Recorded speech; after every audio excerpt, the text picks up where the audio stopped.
बिहार में विधानसभा चुनाव को लेकर राजनीतिक सरगर्मी तेज हो गई है। जहां एक तरफ नेता दल बदल कर रहे हैं तो वहीं दूसरी तरफ राजनीतिक दलों में सीट शेयरिंग को लेकर भी रस्साकशी देखने को मिल रही है। इसका सबसे ताजा उदाहरण है जेडीयू और एलजेपी के रिश्तों में आई दरार। चुनाव राजनीतिक आने के साथ ही ये बढ़ रही है। दरअसल इस विवाद की मुख्य वजह 2015 का चुनाव बताया जा रहा है, जब लोजपा को सबसे अधिक नुकसान जेडीयू से हुआ था। माना जा रहा है कि 2015 में मिली हार का बदला लेने के लिए ही चिराग पासवान के निशाने पर इस बार विरोधी से ज्यादा अपने ही सीएम यानी नीतीश कुमार है। जेडीयू और एलजेपी के बीच झगड़े की असल वजह बिहार विधानसभा की उन सीटों को बताया जा रहा है जिस पर 2015 के चुनाव परिणाम में लोजपा महज चंद वोटों से हार गई थी। आसान शब्दों में समझें तो 2015 विधानसभा चुनाव में एलजेपी ने एनडीए की तरफ से 42 सीटों पर अपने उम्मीदवार उतारे थे। 42 में 23 सीटें ऐसी हैं जिन पर लोजपा और जेडीयू के बीच आमने सामने की लड़ाई थी। हालांकि चुनाव परिणाम एनडीए के अनुकूल नहीं आया और लोक जनशक्ति पार्टी को महज 2 सीटों पर ही कामयाबी मिल पाई थी। जेडीयू और एलजेपी के बीच कई सीटों पर तो जीत का अंतर 10,000 वोटों से कम रहा था। यह कारण है कि इस बार चुनाव को लेकर लोक जनशक्ति पार्टी ज्यादा सीटों की मांग कर रही है और साथ साथ उन सीटों पर अपना दावा ठोक रही है जहां पर वो 10 से 15,000 वोटों को पिछड़ गई थी। 2015 के चुनाव परिणाम के अनुसार लोजपा और जेडीयू के बीच जिन सीटों को लेकर पेच फंस सकता है उनमें कुचायकोट, बेलसंड, नाथनगर, ठाकुरगंज, रफीगंज जैसी विधानसभा सीटें हैं। इन विधानसभा सीटों पर लोक जनशक्ति पार्टी और जेडीयू के बीच में जीत हार का फैसला 10,000 वोट से भी कम का था। कचायकोट विधानसभा में जेडीयू के अमरेंद्र पांडे ने एलजेपी के काली पांडे को महज 3,562 मतों के अंतर से हराया था। बेलसर विधानसभा से एलजेपी के मोहम्मद नसीर अहमद को जेडीयू की सुनीता चौहान ने सिर्फ 5,575 वोटों से हराया था।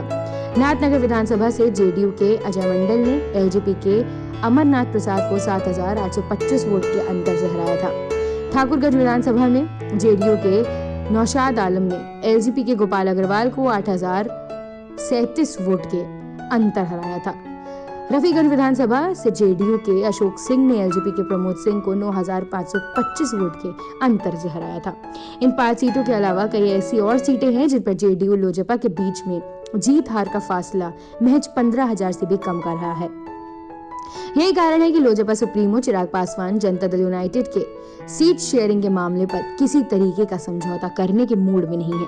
हालांकि अब देखना दिलचस्प होगा कि भारतीय जनता पार्टी अपने दोनों ही सहयोगी दलों के बीच फंसे सीट शेयरिंग के पेच को कैसे सुलझाती है। आपको बता दें कि लोजपा सुप्रीमो चिराग पासवान इन दिनों जेडीयू और सीएम नीतीश कुमार पर लगातार हमलावर है। सहयोगी पार्टी लोजपा की तरफ से भी नीतीश कुमार पर, जेडीयू के नेताओं पर तीखा निशाना साधा जा रहा है। इन दिनों कोरोना और बाढ़ के हालात पर चिराग पासवान और लोजपा के अन्य नेता मुख्यमंत्री नीतीश कुमार को कटघरे में खड़ा करते दिख रहे हैं। बिहार के सियासत में इन दिनों कालिदास वर्सेस सूरदास की कथा प्रचलित हो गई है।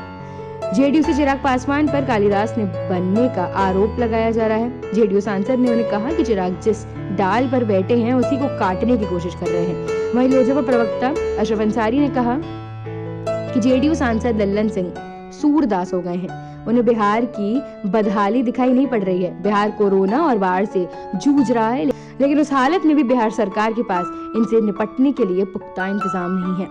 वहीं बिहार सरकार में मंत्री ब्रजेंद्र यादव ने तो यहाँ तक कह दिया है कि कुछ लोग ऐसे हैं जो अपने बाप के नाम पर चुनाव जीत जाते हैं, लेकिन ऐसा चलता नहीं है। कई बड़े लोग को बेटे नहीं बन पाए हैं, तो इस पर भी लोजपा की ओर से पलटवार किया गया और कहा गया कि ब्रजेंद्र यादव जैसे लोग नीतीश कुमार के चाटुकार हैं, चाटुकारिता करते हैं और उन्हीं की कृपा से बिहार में किसी पद पर बने हुए हैं।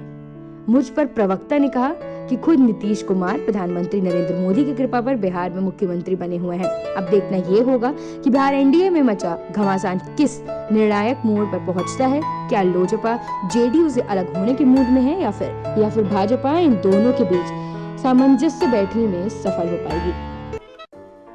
अगर आपको हमारा वीडियो पसंद आया हो तो इसे लाइक करें, सब्सक्राइब करें और साथ ही बेल आइकन दबाना ना भूलें।